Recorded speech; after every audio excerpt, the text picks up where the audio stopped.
Hey guys, it's Alex with Engineering Applied. In this video, we're going to be taking a look at the available pattern tools when creating a 2D sketch. If you're looking for a particular function, make sure you check the description for timestamps. And if this video doesn't contain what you're looking for, make sure you check out the other videos within the Autodesk Inventor series, because I'm confident you'll find exactly what you need. Don't forget to like this video, subscribe to the channel, and turn on notifications so you don't miss out on any helpful content like this in the future. Let's go ahead and get started. Okay, so to help us learn the various pattern tools available, what we're going to do is we're going to use these pattern tools to create 4 identical holes in some 3D geometry. So I just gave you an example here to show you what end product I'd like for us to end up with. I've gone ahead and deleted the holes so that we can start from scratch, and we go to the front of our plate here, and we're going to create a new sketch on the face of this plate in which to generate some holes. So we'll go to Start 2D Sketch, we'll go click on this face, and so now we are on our sketch plane, and you'll see up here along our sketch ribbon, we see the pattern section. This is what we're going to be utilizing for these. So starting with the rectangular pattern, what we're going to do first is we're going to go ahead and sketch a circle of size 0.1285 inches, which is a clearance fit for a number 4 fastener in this hypothetical situation. So first we're going to draw a circle, and I'll dimension it out to my desired size.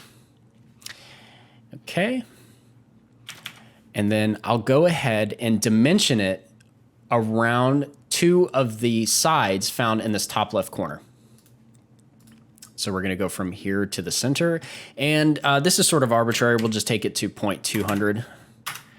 And we'll take this other side to 0.200 as well. And what we'll go ahead and do here is we're going to set D15 equal to D14, which is what this dimension was, just to help with our ease of design here. Press enter. So now whenever I change this, it'll actually change the other dimension automatically. So we're just going to change that back to 0.200.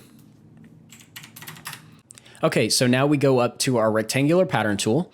And the first field in this dialog box is you'll see the geometry selection tool that is toggled currently. So what we do is make sure that's selected, go to our sketch geometry of interest, and now you'll see it's highlighted in blue.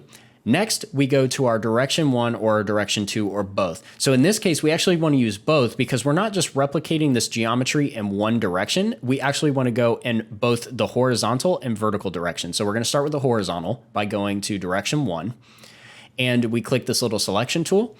And now we can come up to this line and select this, and that basically tells it to follow that vector for its replication. Now, what you'll notice here is you'll notice that there's a green arrow pointing to the left. So what this means is that it's telling me that, hey, I'm going to replicate this geometry, but it's going to go to the left. In this case, we don't want that. We want it to go to the right. So what we do is we click the little flip icon.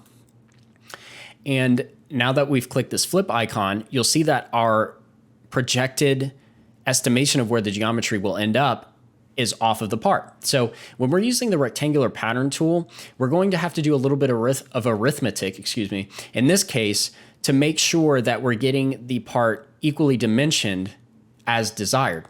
So in this case, the plate is 1 inch long, and we have a 0.2 inch gap off of both sides. So we need a gap between of 0.6 inches. So we're going to make sure that this field is 2. And so this is our count field. So this is how many total profiles will exist when we complete this pattern tool. So it counts the original profile and then it counts the additional ones that you do. So that would be 2 for us. We'd go into the spacing field and we're going to just type 0.6.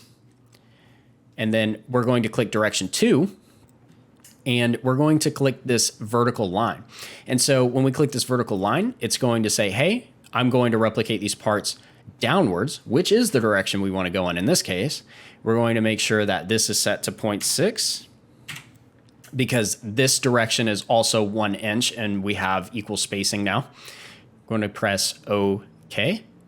And now we have equal spacing of all of our circles with only dimensioning one of the circles. So say, for example, well, I want to step up the size of this hole.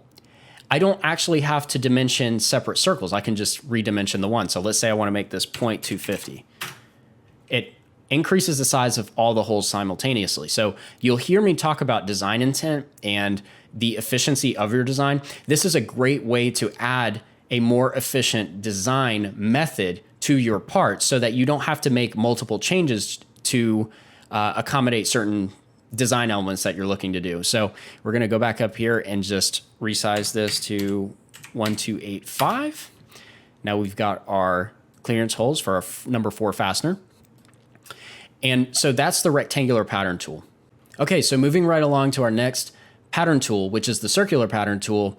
You'll notice here that I have my circle pre-dimensioned to my desired characteristics here in this particular case. And so all we're going to do is we're going to click circular. We click, make sure that our geometry selection tool is enabled, and then we go over to our geometry itself, left click on that. You'll see that it's now highlighted.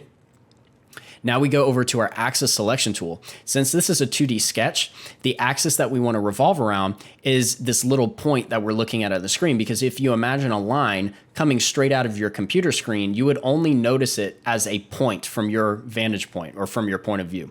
So we'll click this little point, and you'll notice that it pre-populates 6. So what I can do is, since I only want 4 replications of this, or 4 total instances of the sketch geometry, I could go to this pattern unit count, change this to 4. Make sure this is set to 360 degrees because I want a full revolution all the way around this axis point in the middle. And all we do is press OK. Now you notice this was much more efficient and required less steps than the rectangular pattern tool. So if this is your intent with this design and you intend for these holes to be evenly spaced off of the edges of the plate, so say if we grow the size of the plate or shrink the size of the plate, you always want them at a set distance. In this case, you would only have to change your distance off of the plate if you want to change that distance, or just change the size of the plate itself. So it creates a very efficient design in this particular case. Okay, the final pattern tool we'll be taking a look at is the mirror tool. And this is a really useful utility for when you want to replicate sketch geometry across a mirror line. So what we're going to do first is we're going to go to mirror, and you'll notice here we have our geometry selection tool like our other 2 patterns, and we'll click our circle.